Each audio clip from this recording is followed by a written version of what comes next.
Aujourd'hui, je vais vous parler d'histoire. Mais comme j'ai un ego assez développé, je vais d'abord vous parler de mon histoire. Quand j'étais petite, je regardais souvent le ciel et les étoiles en me demandant de quelle planète je pouvais bien venir. Je me sentais extrêmement différente, j'avais l'impression d'être une extraterrestre et je détestais ça. Je souffrais énormément du regard des autres. Alors, j'ai étudié le fonctionnement des humains comme une ethnologue pour pouvoir leur ressembler et me fondre dans la masse.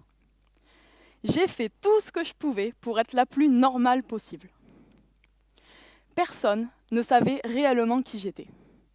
Je me montrais seulement quand j'étais capable de compenser ma différence pour passer inaperçue. Je croyais que si je me montrais telle que j'étais, je n'aurais pas d'avenir. Et c'est finalement cette croyance-là qui a failli me tuer. Tout ça m'épuisait. J'étais de plus en plus déprimée et mal dans ma peau. Et surtout, j'étais en train de me perdre totalement moi-même. Et à force de me renier et de me suradapter, j'ai fini par faire un gros burn-out. Mais je me souviens du jour où j'ai vraiment touché le fond. J'étais hospitalisée en psychiatrie depuis des mois. J'étais désespérée. Je me demandais chaque jour quand tout ça allait enfin s'arrêter. Je ne voyais plus l'intérêt de me soigner ni de m'en sortir. Mais ce jour-là, ce vendredi 18 juin 2018, je me suis prise pour Martin Luther King et j'ai eu un rêve. J'ai rêvé de pouvoir vivre dans un monde où on a le droit d'être différent.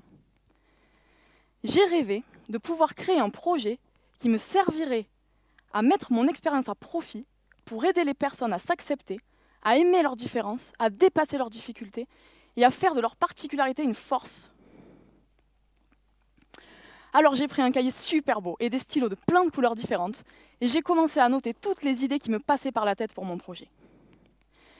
J'alternais le travail thérapeutique et le travail sur mon projet. Et plus j'avançais sur ce projet, mieux je me sentais. J'avais un pourquoi, une motivation, une raison de m'en sortir, qui était connectée à quelque chose de tellement important pour moi que mes soucis avec le regard des autres étaient déjà bien loin. Je me suis reconnectée à moi-même et j'ai appris à me connaître.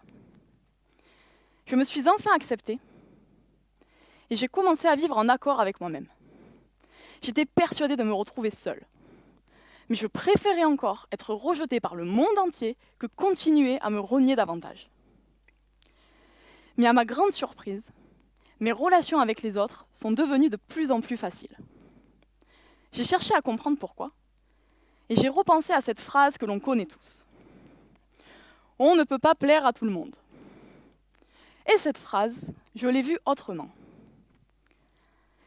Et je pense que si on est d'accord pour dire qu'on ne peut pas plaire à tout le monde, ça veut aussi forcément dire qu'on ne peut pas non plus déplaire à tout le monde. Alors c'est génial. On ne peut pas déplaire à tout le monde. Soyons nous-mêmes. Ça nous permettra d'attirer à nous des personnes qui nous correspondent vraiment, avec qui on se sent bien et de pouvoir nouer des relations profondes et sincères. Personnellement, m'accepter m'a permis de rencontrer mon associé, avec qui c'est un réel plaisir de partager un projet commun autour d'un thème qui nous tient à cœur. Pour mettre à profit mon expérience, je me suis formée au développement personnel, au coaching et à l'art-thérapie. Ça me permet aujourd'hui d'aider les personnes que j'accompagne à s'aimer, à accepter leurs différences, à dépasser leurs difficultés et à faire de leur particularité une force qui peut apporter au plus grand nombre.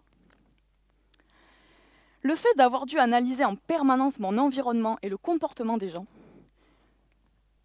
me permet aujourd'hui de mieux comprendre les personnes, de trouver facilement leurs points forts, leurs particularités et ce qu'elles peuvent en faire en fonction de leur tempérament. Et finalement, le fait de voir le monde d'une façon différente m'apporte souvent des solutions originales aux problématiques. Mais ce qui me plaît par-dessus tout, c'est de transformer mon histoire de façon positive et d'en faire quelque chose qui peut apporter aux autres et à l'histoire. Parce que chacune de nos petites histoires personnelles façonne l'histoire de l'humanité. En acceptant d'être différent et de se comporter différemment, on peut, chacun à notre niveau, influencer le cours de l'histoire. Alors soyons tous des petits Martin Luther King. Parlons de nos rêves et du monde dans lequel on voudrait vivre. Et servons-nous de nos histoires personnelles pour écrire l'histoire de demain. Et toi alors, que vas-tu faire de ton histoire ?